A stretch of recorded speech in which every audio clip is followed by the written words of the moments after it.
So very good afternoon to all of you once again. In this class, remember in last two to three classes, we have finished the revision of the base of the entire FYBSc sound chapter. I would recommend you to do two things at least. Do the reading of the entire chapter and practice at least all the solved examples. We will have a baseline test on that chapter from Sears and Zimansky, and that is scheduled by next week, by next Saturday, in a week from now. So you have around 7 or 8 days to go through it. Now, today I'm going to start with the content for this year's, and our first topic is about human hearing. We are doing the first part of acoustics. The course this year is divided into three parts. So the first part is psychoacoustics or human hearing. So we are going to talk about it. And in today's class, the main aim is the structure of the human ear and its range of hearing. These are the two topics which we are going to discuss in this class. I can read your yes on the screen. Thank you for responding to me.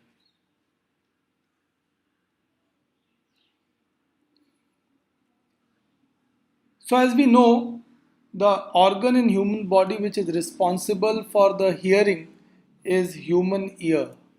So a human ear is really a marvelous piece of bioengineering. And before we get into the details of this marvelous bioengineering piece, let's have a look at the overview. We all know that the hearing range is from 20 hertz to 20 kilohertz. And remember, as I told you in the last class, whenever you hear these kind of figures about human about the human hearing ability or viewing abilities, then remember that these figures are the average performed over many human beings at various different situations. In the last class, we discussed one such figure which is called threshold of audibility. Similarly, the frequency response, for all practical purpose, we take it between 20 hertz and 20 kilohertz. But you can check this by using various apps and all, that what minimum frequency you can hear and what maximum frequency you can hear. As a human being ages, the higher frequency sensitivity drops, so does the lower frequency sensitivity. So for example, if I have to check any frequency beyond 17,000 hertz or 16,000 hertz, it will be very challenging. For you people, you can hear maybe up to 16, 17, but may not be 20,000 hertz. So also at the lower side, we take 20 hertz, but I have heard about somebody who can hear up till zero point 0.1 hertz. The person was in Germany and he was a interest of research for many years because his lower audible limit was up to zero point 0.1 hertz. Typically, larger the ears, they can go up to the lower frequencies. So in animals, the animals which has larger ears than humans, they can typically trap even lower frequency sound. Going ahead, it's a remarkable device. Our ears, they are sensitive to a pressure fluctuations which can be as large as this. So 1, 2, 3, 4, 5, 6.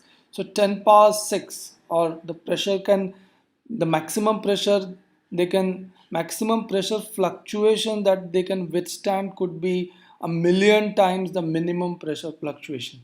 So it's a remarkable device in that sense. And intensity range, which is again is 10 power 12, in the range of 10 power 12 is huge. So we can hear a huge range of intensities, sound intensities.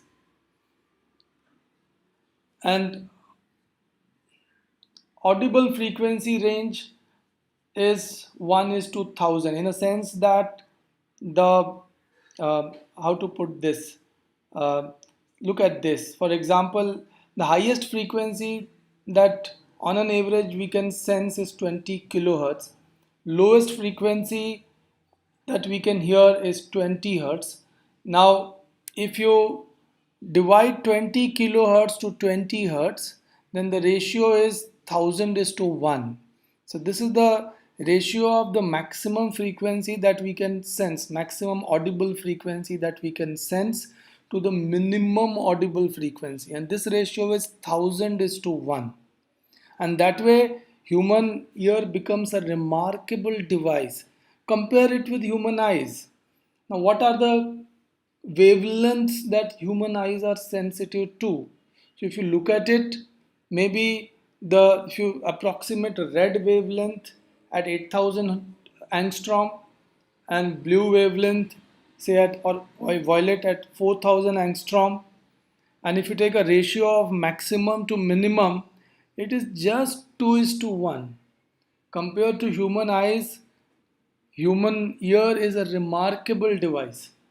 It can sense a frequency range which is 1000 is to 1. So you can see that it's far more capable than human ear, human eye. And also it has an additional tasks to determine gravitational field. When I said detects gravitational field, it detects the direction of the gravitational field, also the intensity. So if you are in a situation in which uh, your gravitational field drops or increases, you will have that ear pain.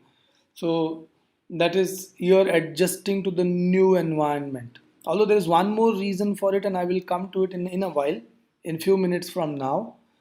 It also detects the orientation, so the vertical and horizontal typically. So if you are, suppose I close your eye, put it in a device and I turn the device so that you are tilted. Now if I do it very slowly, you would still recognize that you are tilted, even if you tilt by a few degrees. So the question is, how do you do it? The answer to it is the organ, the human ear, your ear determines the vertical. And if any time your body shifts from the vertical, it gives signal to the brain. So it detects the gravitational field that way.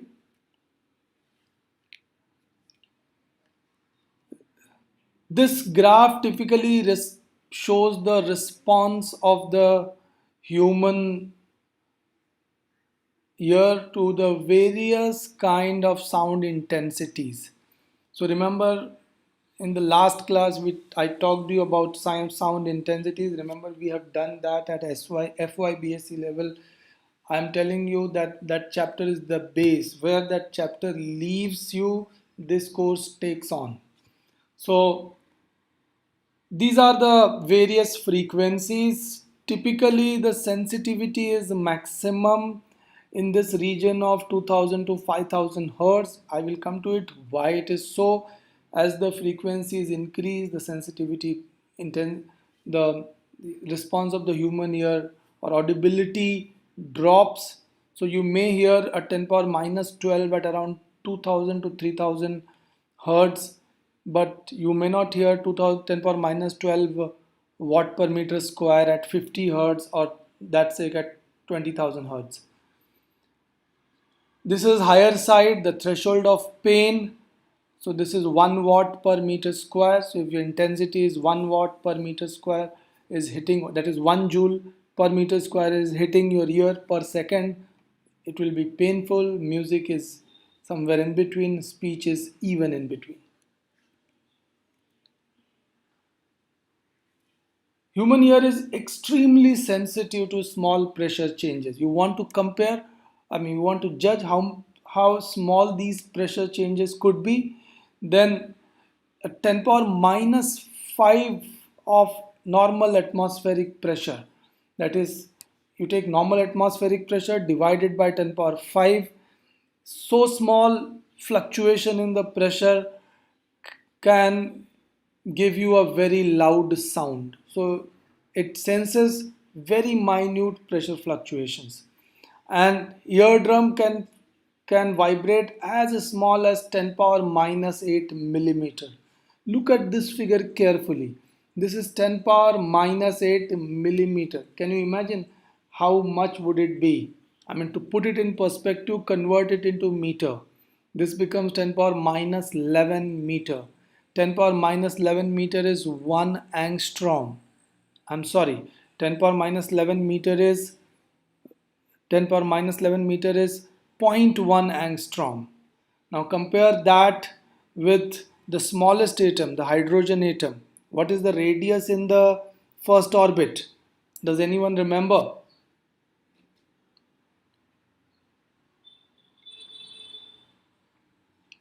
If you remember it, you can just text me the figure in angstrom. The radius of the first orbit of hydrogen is 0.53 angstrom.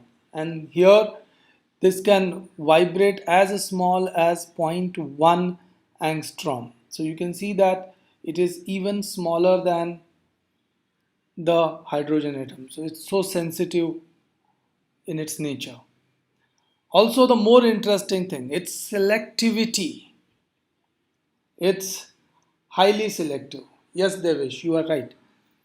So it's highly selective in a sense that if you have ever heard music, that's how we enjoy music. You know, if there is a music playing, then you would say that, oh, there has to be drums, there has to be piano, there has to be guitars, there has to be, in fact, the vocal performers. And in fact, if you ever see a YouTube video or ever attend a full-fledged orchestra, then you would find that your the range of frequencies are enormous. A drum, a tabla, a dholak will play at a very low frequencies, while a guitar can play at a very high frequency, or a violin.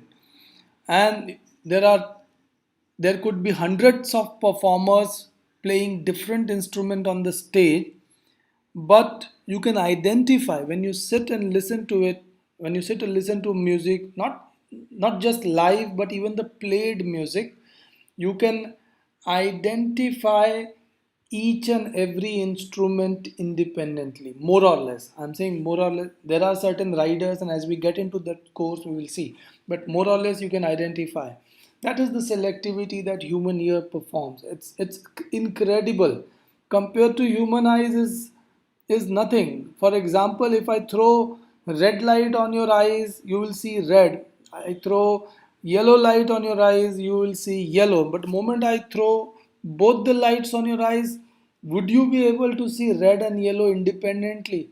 Answer is no. What you will see actually is orange. The moment I throw a yellow and blue at you, you will see green. So human eyes has very poor selectivity. They cannot differentiate between different frequencies. Human ear can. Human ear can respond in sleep. You can tune into that way. For example, if you have a morning lecture and you are sleeping, you put an alarm, and if the alarm rings, you will hear it. Uh, a mother typically trains her ears to the crying sound of the baby. So even in the middle of the night, the baby cries, the mother gets up. While simultaneously, you can train yourself to sleep in a very noisy environment. You know, I mean, these are these are online classes, and I presume that all of you listen to me very seriously. But in offline classes in the classroom, I have seen some, even if the class is bit noisy, I have seen some students sleeping, you know, here and there in that some corners.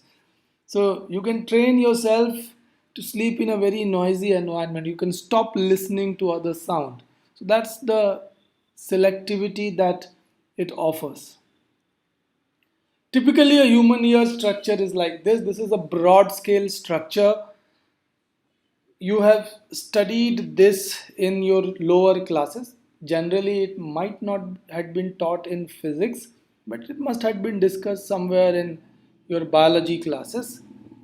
This has three distinct part. So this is your eardrum or membrane or whatever you call it.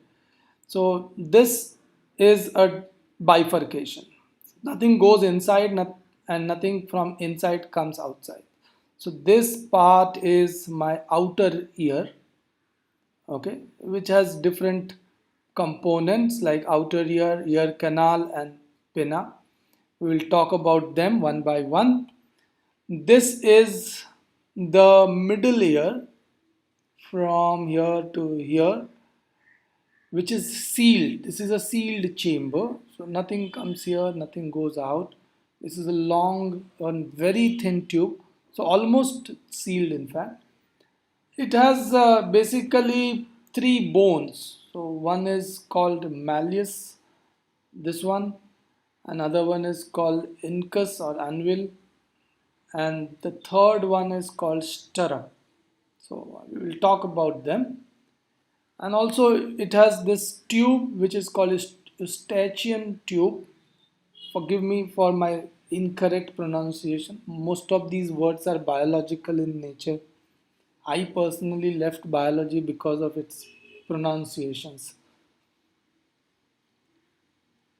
Then this last part is called inner ear, which is has two major components. This upper one is the organ of balance, which as I said, detects gravitational field, vertical, horizontal, etc.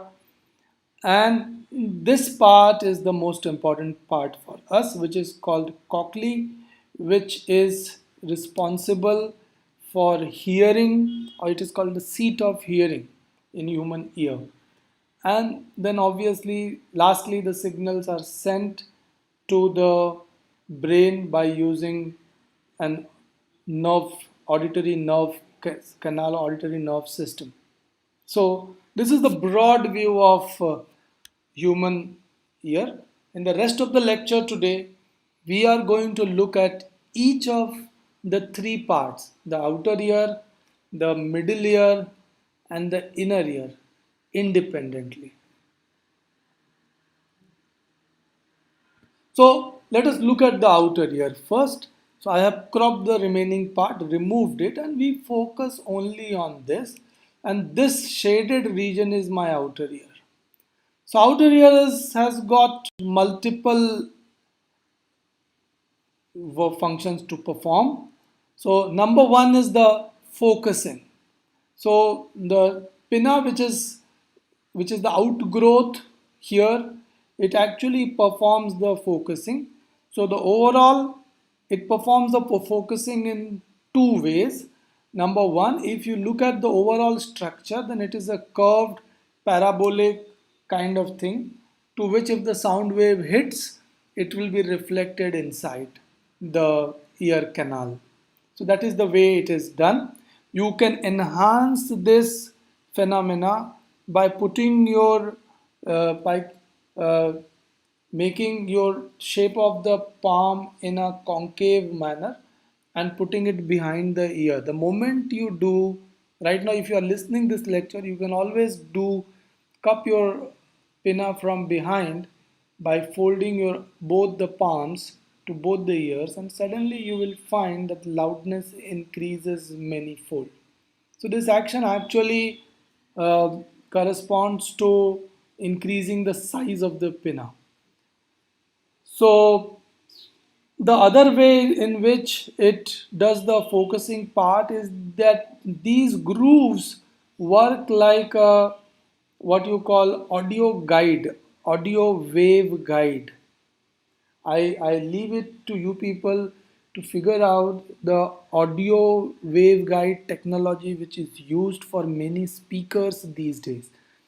Figure it out when we take the topic of speakers later on. We will come back to audio guide. But right now, it also, so once the sound hits here, some part of the sound is guided by these grooves and guided by these grooves, and then it travels to the ear canal. So the focusing is the first function. The next function is that the pinna acts as a collector. Yes, we have already talked about it. As I said, larger the pinna, the more you can collect. You will put your hand palm behind and effectively increase the size of the pinna. It helps in recognizing direction. Yes, so that is important. Sound is coming from the right side or left side, front or behind, and from which direction the sound is coming. This helps us to determine that. And once we understand that mechanism, then we can play around to create what is called these days surround sound, stereo sound, etc. So it helps us recognizing the direction. So also pinna is movable. It is not a fixed pinna. So although in humans, I have not seen anyone who can voluntarily move the pinna. Unlike in animals, where I've seen many animals, if they're alert, the pinna gets stretched out, remains erect, otherwise it's fallen down. Humans don't have that ability, but still it is slightly movable, which you can do it by your palm. So it is movable. And the last part is the auditory canal. It is around 1.5 centimeter long canal which is hits there, and the purpose of the canal is to protect the eardrum, so that, I mean, if you put your even if you put your fingers will go here and block. Unless and until you put something which is very sharp, it will not reach here.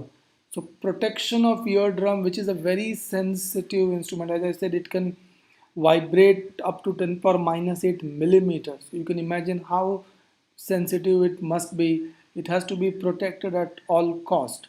So it protects it by making it narrow, that is one way, and it boosts sensitivity. So the moment you put something inside, this cavity undergoes, even if there is a slight frictional sound, this cavity undergoes resonance and alerts you, tells you that don't push the thing further inside. So yes, it increases the sensitivity in 2 kilohertz to 5 kilohertz range, and that is why in the graph that I had showed you a while ago, the sensitivity is maximum in 2 kilohertz to 5 kilohertz, because it acts like a resonance effect in that range. If you calculate, if you take this length as around 2 centimeter and calculate its resonant frequency by the formula we developed in the last class, remember this is a tube which is closed at one end, open at the other end. So use the formula uh, V by 4L. L could be taken as 1.5 centimeter or 1 centimeter and calculate. You will get in this range the resonant frequency. So it boosts those frequencies, but it also, if the source of the sound is very close to it, then it boosts it so much that it starts paining, and then our involuntary reaction comes to it. Muscles here get tightened, they try to protect the eardrum. So it's a complex but beautifully designed mechanism. Now we come to the center or the middle ear. This part, whole part is the middle ear. This is typically a closed tube, so pressure can become an issue sometimes. I'll give you an example. Now, I mean, I'll tell you my experience. So once I was in Himalayas at a height of altitude of around 2000 meter, and there was a ropeway which used to take from 2000 meter to around 4000 meter. Um, so we decided to take the ropeway, and ropeway as the start ascending upward, the pressure outside drops. As you gain height, you know that the pressure drops drastically. So pressure outside drops, while the inside pressure, since this is a sealed, almost a sealed chamber, the pressure remains same. As a result, this membrane is pushed out drastically, and in that case it started paining. It started paining of everybody in that cable car, and at least two or three people or four people out of 10 or 12 started crying out of pain, and at least one person was crying very loudly. So it can go up to that extent. The solution to that is very simple, that you have to do something. This cavity opens in the mouth. So if you have a chewing gum, or there are some small little exercises, or even if you talk, or even by crying, you can pump some air inside or take some air outside, and the pressure can be regulated. Other two more places I have often experienced, I mean, one more place where I have often experienced this pain is the descending airplanes. When the airplane descends, the pressure generally increases, even though the airplane is sealed, still you will find that some pain is there. Remember, the pain also comes because of the drop in the gravitational attraction for this part as well, but this as well can bring. The other place where you can experience a pressure is if you do a diving. So if you are in a deep swimming pool or sea water where you are few meters below the water level, sea level, then again the pressure increases and you may increase some pain over here. So that is the first part. Eustachian tube is used to safeguard it. The eardrum separates the two, so nothing can come from this side to this side or from this side to this side. It slows down, but it also slows down pressure equalizations. That is why this tube is there, to balance the pressure.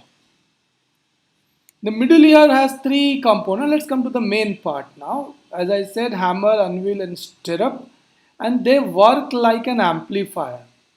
So a small sound over here is amplified by this mechanism. Okay.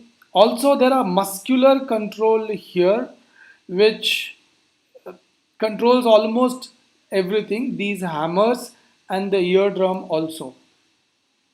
So let's look at, and of course it in inner ear, which is very sensitive, this one acts like a buffer. So if it's a very loud noise outside, then these muscles acts in a way that this hammer system comes to standstill, so that nothing is transferred to inner ear. So things can be transferred to this, but from here it does not go inside if it's a very loud noise. This response is called acoustic reflex response. Just like if I throw a very bright light in your eyes, you close your eyes. That's again a reflex action. Let's look at how this amplification happens. This amplification happens in a very straight away manner. So these are the three bones, 1, 2, and 3. Together they form a lever action. So this can seen as one part of the lever, this can seen as a second part of the lever. If you press it slightly forward, then this will also push it slightly ahead, but the lengths are different. So small pressure here, a small force here becomes a large force here. This typically provides an amplification of 1.5.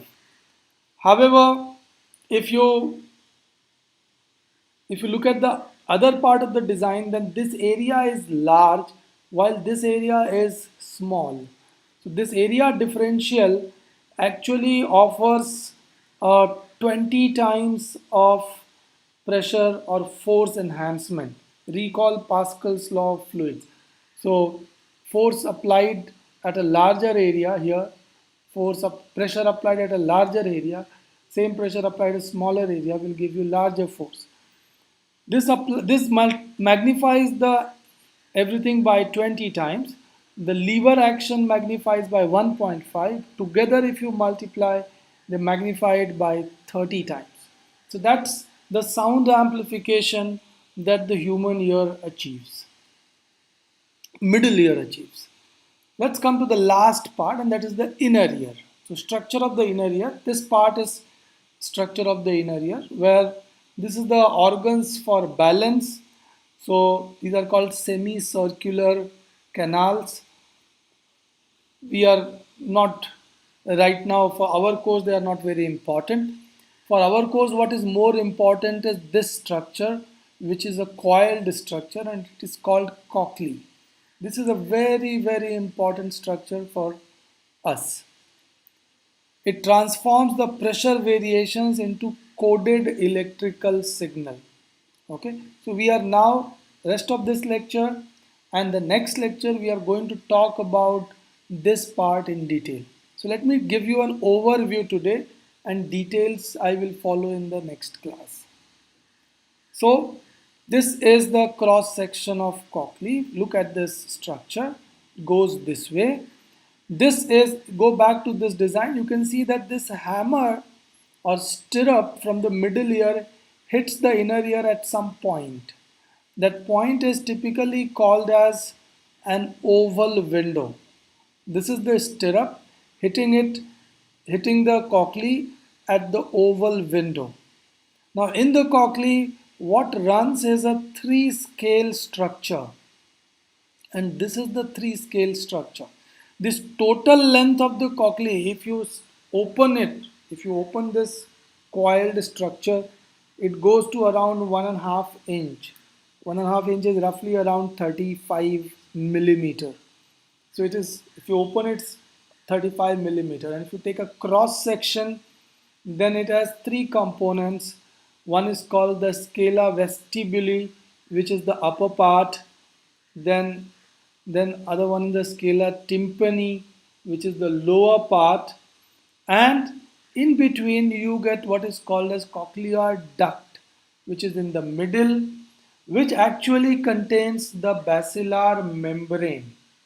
And the basilar membrane is one which is where there are hair cells, and there is something called as organ of Corti, which is responsible for the hearing and codifying the hearing signal. We will get into that slowly, but do remember that this is a cross section. Okay, it runs all throughout. So this kind of structure in the cochlea runs all throughout. The total length is 35 millimeter. Do remember that, because that is going to be very important in the next class. The organ of Corti lies on this uh, basilar membrane, and it is the seat of hearing.